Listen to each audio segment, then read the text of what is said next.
Je vais vous montrer dans cette vidéo comment créer un accompagnement de blues à l'aide du logiciel Reaper et de pistes qui ont été prédécoupées par instrument.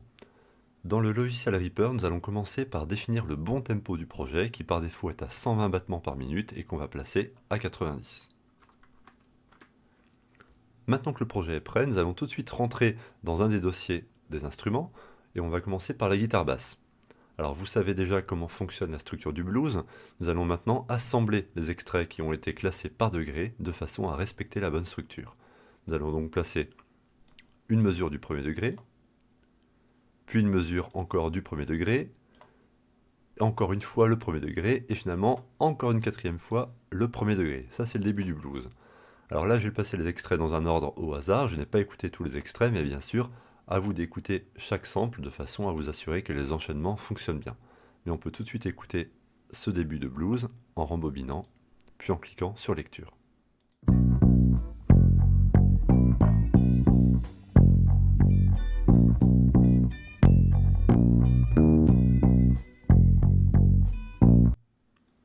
Nous avons donc maintenant un début de blues qui fonctionne bien, on va continuer avec les accords du quatrième degré.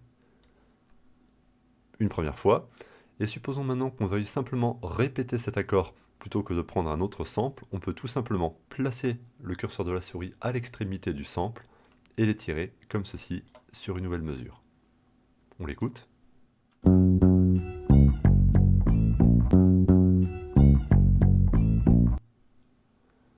Et finalement, on continue avec le premier degré, toujours deux fois, puis le cinquième, retour au quatrième, et enfin deux fois le premier degré. On écoute la structure intégralement.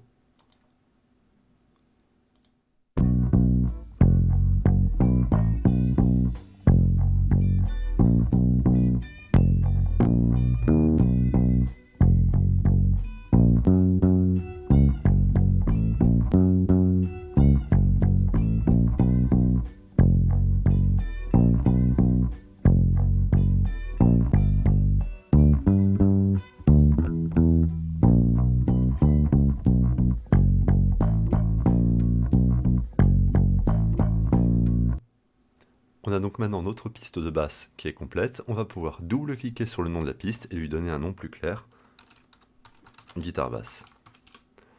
Ensuite, on va recommencer l'opération pour les autres instruments, par exemple la guitare solo, en imaginant par exemple donc toujours un début sur le premier degré. On continue, toujours un premier degré. Supposons qu'on veuille reprendre un extrait ici et le replacer ici. On peut également faire copier avec le raccourci CTRL-C, se placer à la suite et faire CTRL-V pour le coller.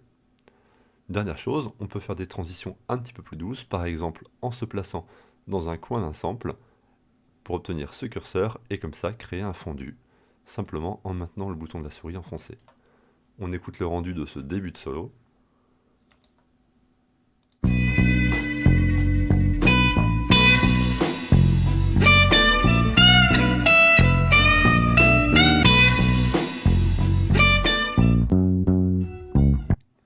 Et voici donc comment vous allez pouvoir créer un morceau de blues instrumental intégral.